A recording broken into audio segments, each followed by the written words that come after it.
दोस्तों अभी हम लोग ना केमिस्ट्री के लिए पार्ट थर्ड में आ गया है। अभी जो है हम लोग वाष्पीकरण पढ़ेंगे। वाष्पीकरण बाबू जैसे आप जानते ही हैं, आपने पानी तो गर्म किया होगा। पानी जब गर्म करते हैं ना तो उसमें जो भाप निकलता है ना ऐसे ऐसे, और कुछ दिन बाद देखेंगे धीरे धीरे वो पानी क्या होता है, कम होता जाता है। तो उसका मतलब है वो पानी वाष्प बन के उड़ रहा है। इसी क्रिया को हम वाष्पीकरण कहते हैं। तो इसमें हम ज़्यादा दिमाग नहीं रखेंगे। यही वाष्पीकरण दो प्रकार से हो जाता है, एक तो वाष्पन के द्वारा या एक बॉइलिंग पॉइंट के यानी क्वथनांक के द्वारा। वाष्पन मतलब वाष्पित हो जाता है जो, और जो क्वथनांक मतलब जब उसे बॉइलिंग पॉइंट आता है, जब वो उबलने लग जाता है तब उसी स्थिति को कहते हैं। अब क्वथनांक से कम ताप पर द्रव के वाष्प में परिवर्तित होने की ही प्रक्रिया को हम वाष्पन कहते हैं। क्वथनांक से कम ताप पर जब जैसे मान लीजिए 100 डिग्री टेम्परेचर पर कोई चीज़ उबलना चाहता है, लेकिन उसके पहले ही वो उबलना चालू हो जाए, उसके कम ताप पर कोई ना कोई चीज़ें में परिवर्तित होने की प्रक्रिया को ही हम वाष्पन कहते हैं। यानी 100 डिग्री पहले से ही वो वाष्प में जो कन्वर्ट होगा उसे वाष्पन कहते हैं। वाष्पन की प्रक्रिया निम्न बातों पर निर्भर करती है। पहला तो क्वथनांक का कम होना। क्वथनांक मतलब बॉइलिंग पॉइंट का कम होना। क्वथनांक जितना कम होगा वाष्पन की क्रिया उतनी ही अधिक तेजी से होती है। सही है। जितना ज़्यादा यानी कम टेम्परेचर में यदि उबलता है, कम टेम्परेचर में यदि उबलता है तो भी उसमें क्वथनांक जितना कम होगा वाष्पन क्रिया उतनी ही अधिक तेजी से होगी। इसके बाद द्रव का ताप। द्रव का ताप कैसे समझेंगे भैया? द्रव का ताप में ऐसा कर लेते हैं कि देखिए, द्रव का ताप अधिक होने से वाष्पन अधिक होगा। समझ रहे हैं ना? वाष्पन क्या होगा? अधिक होगा। द्रव का ताप अधिक होने से क्या होगा? वाष्पन अधिक होगा। ठीक है ना? इससे भी क्रिया होता है। इसका मतलब यह है कि द्रव का अगर ताप होगा ना, समझ रहे हैं ना, तो द्रव का ताप अधिक होने से वाष्पन क्रिया क्या होगा? अधिक हो जाएगा। द्रव के खुद खुले पृष्ठ का क्षेत्रफल, अगर देखो किसी भी द्रव है और उसका पृष्ठ को खोल दिए हो तब अधिक होने पर वाष्पन क्रिया और जल्दी होता है। तभी तो तालाब में अगर जो वाष्पन क्रिया देखा जाए तो तालाब में कुएं की अपेक्षा ज़्यादा होता है, क्योंकि उसका आकार ज़्यादा खुला रहता है। द्रव के पृष्ठ पर अगर देखा जाए, द्रव के पृष्ठ पर वायु बदलने पर वाष्पन तेज होगा, और द्रव के पृष्ठ पर वायु का दाब जितना कम होगा, देखो वायु दाब जब ज़्यादा होगा तो उसमें तो भैया होगा, और जितना वायु दाब कम होगा वाष्पन उतनी ही तेज़ी से होगी। ठीक है ना? तीसरी पॉइंट एक और ध्यान रखना है, द्रव के पृष्ठ पर वाष्पन दाब जितना बढ़ता जाएगा, द्रव के पृष्ठ पर वाष्पन दाब जितना बढ़ता जाएगा वाष्पन की दर उतनी घटती जाएगी, क्योंकि ऊपर से जितनी आप उसको दबाते जाएंगे, दाब बढ़ाते जाएंगे, उसकी उतना ही वाष्पन दर घटती जाएगी। अब हम पढ़ेंगे क्वथनांक यानी बॉइलिंग पॉइंट। क्वथनांक किसे कहते हैं भैया बता दो? क्वथनांक मतलब दाब के किसी दिए गए नियत मान के लिए एक नियत ताप जिस पर कोई द्रव उबल करके द्रव अवस्था से वाष्पन की अवस्था में परिणमित हो जाए तो वह नियत ताप द्रव का क्वथनांक कहलाता है, बॉइलिंग पॉइंट कहलाता है। दाब की किसी दिए हुए नियत मान के लिए वह नियत ताप जिस पर कोई द्रव उबल कर द्रव अवस्था से वाष्पन की अवस्था में परिवर्तित हो जाए तो यह नियत ताप द्रव का क्वथनांक कहलाता है। ठीक है ना? तो क्वथनांक जान ही चुके, उबलना सीधा सीधा है ना। तो उबलना आप अच्छी तरह समझते, इसको रट्टा ना मारिएगा, बिल्कुल समझते जाइए। दाब बढ़ाने से द्रव का क्वथनांक बढ़ जाता है। सब जानते हैं भैया, प्रेशर बढ़ाएंगे तो जल्दी जल्दी उबलने लग जाता है। मैं अभी बताया ना कि एक मोम है, मोम पहले मोटा है, उसकी दाब बना के उस चिपटा कर दो, जब पतला कर दोगे तो उसका दाब बढ़ाने से उसका द्रव भी जल्दी से वो क्वथनांक उबलने के लिए प्रोसेस में आ जाएगा। सही है कि नहीं है बताइए? चाट बनाते हो, चाट बनाते समय जब आलू को क्यों दबा देते हैं? पहले मोटा रहता है फिर दबा देते हैं। दबाने से क्या होता है? उस जल्दी से गर्म होने लगता है। जब तक वो दबता नहीं तब तक वो तो पड़ा ही रहता है, देखते होगे बगल में, तवा के बगल में, है ना। तो इस तरह की प्रोसेस को समझना है। अब हम पढ़ेंगे परमाणु संरचना। अब हमारा सेकंड टॉपिक हमारा है परमाणु संरचना। जी हाँ दोस्तों, परमाणु संरचना अगर हम देखें तो जैसा आप क्या है, देखिए परमाणु क्या है? छोटा सा मॉलिक्यूल। पहले कहा जाता था कि परमाणु तत्व वह छोटा से छोटा कण है जो किसी भी रासायनिक प्रक्रिया में भाग ले सकता है परंतु स्वतंत्र अवस्था में नहीं रह सकता। परमाणु विद्युतः उदासीन होता है वस्तुतः। देखिए आपको मैं बता दूं, परमाणु जो होता है ना बेटा, वो ऐसा है कि बहुत छोटा कण होता है और यह अपक्रिया में भाग ले सकता है लेकिन स्वतंत्र नहीं सकता। आपने देखा होगा ऑक्सीजन अगर स्वतंत्र रखोगे तो इस तरह का रहेगा ब्रैकेट के अंदर, अगर वो अणु के रूप में ही ज़्यादातर रहता है। कोई भी चीज़ अणु के रूप में ही ज़्यादातर रूप में रहते हैं। अब अणु क्या है भैया? अणु जान गए ना, दो तत्व यौगिक का छोटा कण जो स्वतंत्र अवस्था में रह सकता है, अर्थात उसका जोड़ा बना होगा तभी ना अणु कहलाएगा। जैसे O2 Cl2 ऐसा। ठीक है। परमाणु भार क्या है? अब किसी तत्व का परमाणु भार वह संख्या है जो यह प्रदर्शित करता है कि तत्व का एक परमाणु कार्बन 12 के परमाणु का 1/12 भाग द्रव्यमान अथवा, ठीक है, हाइड्रोजन के 1.08 भाग द्रव्यमान में कितना गुना भारी है। देखो परमाणु भार का मतलब क्या होता है, एटॉमिक नंबर होता है उसका। एटॉमिक नंबर क्या होता है, परमाणु 12 के 1/12 भाग द्रव्यमान अथवा हाइड्रोजन के 1.08 भाग द्रव्यमान से कितना गुना है। जैसे कोई भी है, जैसे मान लीजिए नाइट्रोजन ले लिए, तो नाइट्रोजन का एटॉमिक नंबर 7 है, ठीक है, तो परमाणु भार 14 हो जाएगा। तो 1/14 ये देखना पड़ेगा कि ये जो हाइड्रोजन का मान है 0.8 से कितना गुना है, उसी को हम क्या कहते हैं, परमाणु भार को रिलेट कर लेते हैं।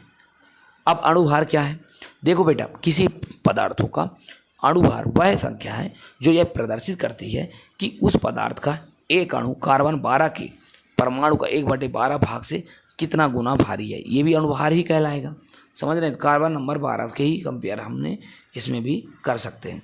मोल धारणा क्या है, एक मोल किसी भी निश्चित सूत्र वाले पदार्थ की वह राशि है जिसमें इस पदार्थ की इकाई सूत्र की संख्या उतनी है जितनी शुद्ध कार्बन 12 आइसोटोप के ठीक 12 ग्राम में परमाणुओं की संख्या है, ठीक है। उसे हम क्या कहते हैं भैया, मोल, ठीक है। तो मोल धारणा समझ है, 12 ग्राम परमाणुओं की संख्या के हिसाब से उसको हम क्या करते हैं, काउंटिंग करते हैं, तो उसे हम कहते हैं मोल धारणा। क्या कहते हैं बेटा, मोल धारणा। क्लियर है ना, थोड़ा देखते जाइएगा, फटाफट समझ में आ जाएगा मोल धारणा।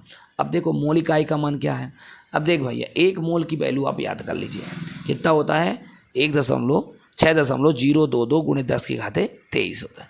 कार्बन के 12 ग्राम एक मोल में 6.022 10⁻3 परमाणु है, और 6.022 गुणे 10⁻23 को अवागाड्रो की संख्या भी कहते हैं। तो ये भी आपको महत्वपूर्ण हो जाता है। अच्छा, मोल संख्या एवं द्रव्यमान दोनों का प्रतीक है, ठीक है। सन 1967 में मोल की इकाई के रूप में स्वीकार किया गया है। तो कब स्वीकार किया गया है, तो 1967 में किया गया है। क्लियर है ना, समझ में आ रहा कि नहीं आ रहा, तो कब किया गया जल्दी बताइए, 1967 में किया गया। क्लियर है। अब देखिए अपन बात करते हैं नेक्स्ट पार्ट अपना क्या है, 20वीं शताब्दी में आधुनिक खोज के परिणाम स्वरूप जे थॉम्सन ने, रदरफोर्ड, चैडविक वैज्ञानिकों ने यह सिद्ध कर दिया, ठीक है। क्या किया, रुकिए 1 मिनट।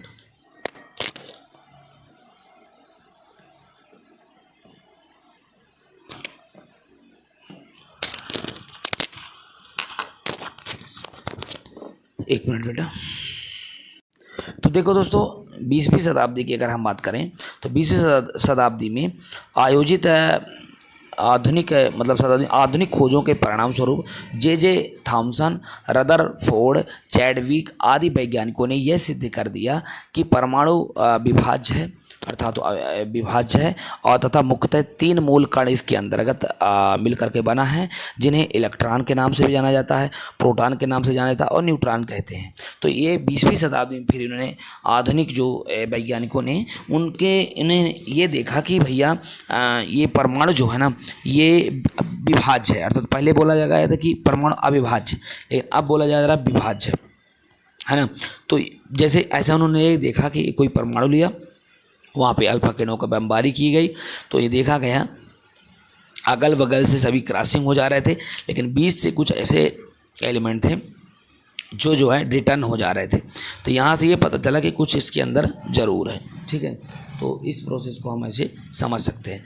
नेक्स्ट अगर हम बात करते हैं प्रमुख मूल कणों के अभिलक्षण, तो देखिए मूल कण प्रतीक आवेश द्रव्यमान की खोज करता है। ये सारा चीज़ इसमें दिया गया है, इसको याद कर लेना है, फटाफट याद करना पड़ेगा बेटा हमारे साथ। बोले electron, proton and neutron. Electron का चार्ज -1 +1, न्यूट्रॉन में कोई चार्ज नहीं होता। इसकी आवेश जो होता है 9.1095 × 10⁻28 ग्राम, या द्रव्यमान उसके हिसाब से रहेगा। और इसका जो प्रोटॉन है वो 1.6726 × 10⁻24 ग्राम, और 1 वही रहेगा, और ये 6.724 हो जाता है, और 10⁻24 ग्राम हो जाता है। इसकी खोज जे थॉम्सन ने, इसकी खोज गोल्डस्टीन ने, इसकी खोज चैडविक ने किया था, ठीक है। नोट है थोड़ा सा, यह सबसे पहले इलेक्ट्रॉन के आवेश की सफलतापूर्वक निर्धारण मिल्कन ने किया था, तेल बूंद प्रयोग विधि से, ठीक है, मिल्कन ने। तो ये थोड़ा सा ध्यान रखिएगा।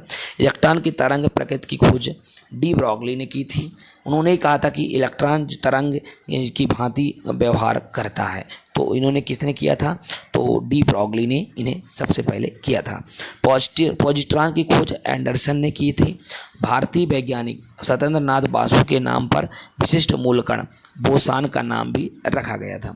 लगभग द्रव्यमान आवेशहीन कण न्यूट्रॉनों है ना की खोज पॉली ने 1930 में किया था, जिसने पृथक्करण होता है। ठीक है, तो ये भी आवेशहीन कण न्यूट्रॉन की खोज किसने की थी? पॉली ने की थी। किसने की थी? पॉली ने। ठीक है, बोसान किसकी खोज की थी? सत्येंद्र नाथ बासु के नाम से है। ये भारतीय वैज्ञानिक नाम पर विशिष्ट मूलकण बोसान के नाम से रखा गया था। रदरफोर्ड की नाभिक की परमाणु मॉडल देखें तो रदरफोर्ड और उसके विद्यार्थियों का हरा गीगर और अर्नेस्ट मार्शन ने सोने की बहुत ही पतली पत्ती पर अल्फा कण की बौछार कर परमाणु की नाभिकी मॉडल प्रस्तुत किया था। ठीक है, अब इसी मॉडल के बारे में जो मैंने यहाँ पर चर्चा वही पूरा मॉडल के बारे में बताया गया। तो इसके मॉडल के बाद हम थोड़ा सा और चर्चा करेंगे, तब तक के लिए अपन बात कल करेंगे।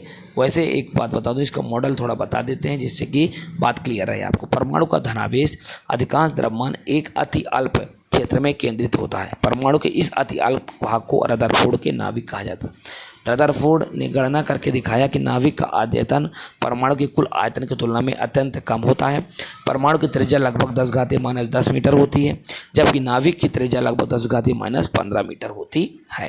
देखिए, नाभिक के चारों ओर इलेक्ट्रॉन वृत्ताकार पथ, जिन्हें कक्षा कहा जाता है, वो तेजी से घूमता है। इलेक्ट्रॉन और नाभिक आपस में आकर्षक के स्थिर विद्युत बलों के द्वारा बंधे होते हैं। रदरफोर्ड परमाणु मॉडल के क्या दोष हैं उसको देखेंगे। रदरफोर्ड परमाणु मॉडल के किस परमाणु के स्थायित्व की व्याख्या नहीं कर सकता है। मॉडल इलेक्ट्रॉनिक संरचना के बारे में कुछ भी वर्णन नहीं करता है। इसमें यह पता नहीं चलता है कि वे इलेक्ट्रॉन नाभिक के चारों ओर किस प्रकार विद्यमान और उनकी ऊर्जा क्या है। परमाणु क्रमांक किसी तत्व के परमाणु के नाभिक में उपस्थित प्रोटॉनों की संख्या को परमाणु क्रमांक कहते हैं, और किसी परमाणु के नाभिक में उपस्थित प्रोटॉन और न्यूट्रॉनों की संख्या के योग को द्रव्यमान कहते हैं। परमाणु क्रमांक प्रोटॉनों की संख्या कहते हैं, और परमाणु द्रव्यमान जो होता है वो परमाणु क्रमांक और न्यूट्रॉन दोनों के योग के बराबर होता है। द्रव्यमान संख्या प्रोटॉन की संख्या प्लस न्यूट्रॉनों की संख्या के बराबर होता है। अब क्वांटम संख्या की बात करें तो स्पेक्ट्रम रेखाओं की सूक्ष्म प्रकृति समझने तथा इलेक्ट्रॉनों को ठीक स्थिति का वर्णन करने हेतु 4 क्वांटम समस्या रखी गई। तो कर्च क्वांटम संख्या के बारे में चर्चा करेंगे। कैसा लगा जरूर बताइए, इसको बार बार पढ़िए बेटा, जरूर आपको फल मिलेगा। ठीक है, चलते तब तक।